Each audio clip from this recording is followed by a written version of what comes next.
एक युग पुरुष पूज्य तन सिंह जी रचित ये सहगायन।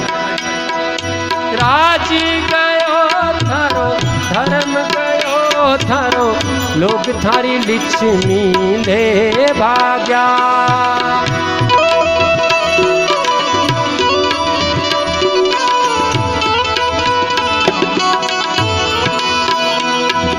संपत रो भारो टूट्यो है थारो महिला में दुश्मन आ गया।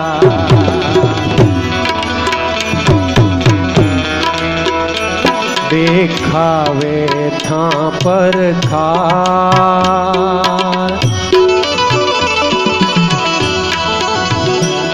देखावे था पर खार थारी अब पार होशिए मन हार हियो मत हार थारी अब पार होशिए।